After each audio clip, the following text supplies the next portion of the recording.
Assalamualaikum warahmatullahi wabarakatuh. Perkenalkan, nama saya Lina Nur Chandra, NPM 2041010 kelas 3 APBSI. Saya akan menyampaikan materi mengenai pentingnya pemahaman lintas budaya, variasi budaya komunikasi, jenis-jenis konteks budaya komunikasi, dan hubungan antara bahasa dan budaya. Pentingnya pemahaman lintas budaya. Pemahaman lintas budaya merupakan hal yang penting bagi kita untuk menjadi bekal di masa sekarang dan masa yang akan datang.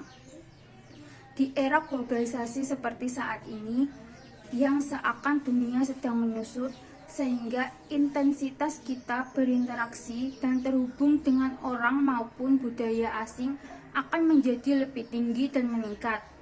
Interaksi kita dengan orang dan budaya asing akan menjadi lebih tinggi dan meningkat, serta interaksi kita dengan budaya dan orang asing akan lebih sering. Contohnya seperti melalui kerjasama akademik, pertukaran pelajar di luar negeri, penelitian bersama, dan melakukan tugas belajar ke luar negeri. Oleh karena itu, pemahaman lintas budaya dan memahami keanekaragaman budaya sangat diperlukan.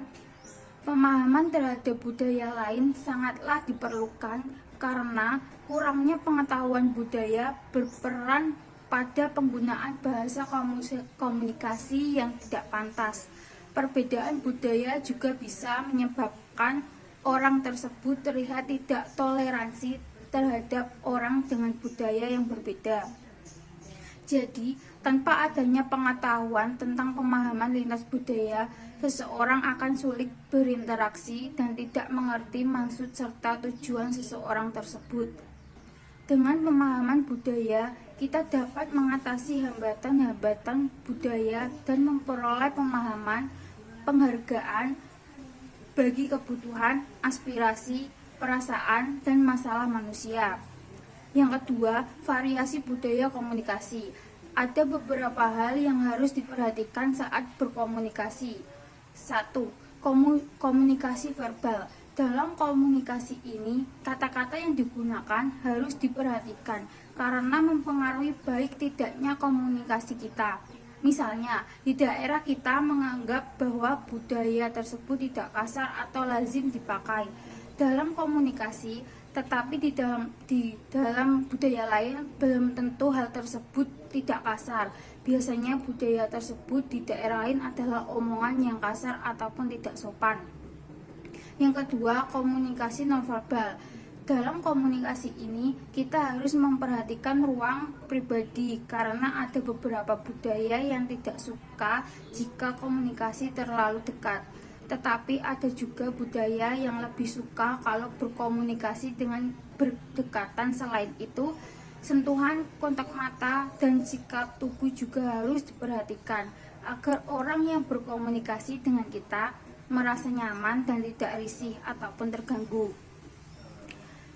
3. Jenis-jenis konteks budaya komunikasi. Ada 2 jenis budaya dalam berkomunikasi, yaitu hik kultur konteks.